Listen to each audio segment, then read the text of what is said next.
кайдыгер карабай азыркы учурда дагы мынакей кандай кризис болуп аткан убакта дагы өзүлөрүнүн чөнтөгүнөн өзүлөрүнүн тамагын бөлүшүп аткан боорукер бүт туугандарга Аллах ыраазы болсун. Мынакей Кудай буйруса бир айтыга 7000 сом санап берип кой, санап туруп берип кой. 7, а? Мынакей эже ушу Россиядагы жаштар, Каракөлдүк жаштардын атынан алып коюңуз акчаны.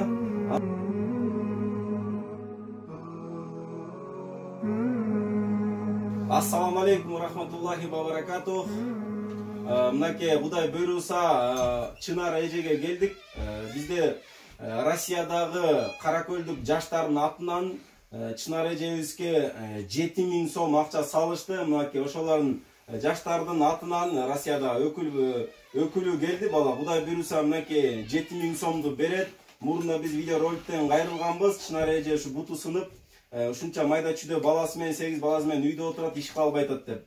Анан ошогул ишке мынакей боорукер бүт туугандар, кайдыгер карабай азыркы учурда дагы мынакей кандай кризис болуп аткан убакта дагы өзүлөрүнүн чөнтөгүнөн өзүлөрүнүн тамагын бөлүшүп аткан боорукер бүт туугандарга Аллах ыраазы болсун. Мынакей Кудай буйруса бир айтыга 7000 сом санап берип кой, санап туруп берип кой.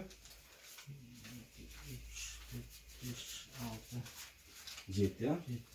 Мынакей эже ушу Россиядагы жаштар, Каракөлдүк жаштардын атынан алып коюңуз акчаны. Анан батаңызды берип коюңуз, катыраак сүйлөгүн. Ушу Алла ыраазы болсун. Ушу силерге окшогон эме кылгандардын өмүрү узун, ден соолугу үчүн, оору сыркоодон алыс болуп, ушу бизге окшогондорду сыйласа, силерди Кудайым сыйласын.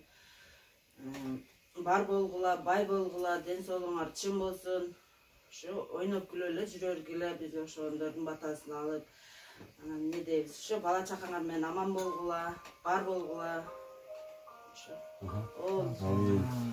Мынакей боорукер бүт туугандар, аманатты бердик, Кудай буйруса. Азыркы учурда дагы билесиздер, Кыргызстанда кризис болуп атат. Азыркы учурда биз дагы уун продуктуларды алабыз деп турабыз. Кимде ким ушул видеону көргөн болсо, бизге кайрылсаңар, жардам берем дегендер болсо кайрылыңыздар. Кудай буйруса дагы продуктуларды таратабыз иншаллах. Кудай буйруса. Аллах ыраазы болсун. Ассаламу алейкум рахматуллахи ва баракатух.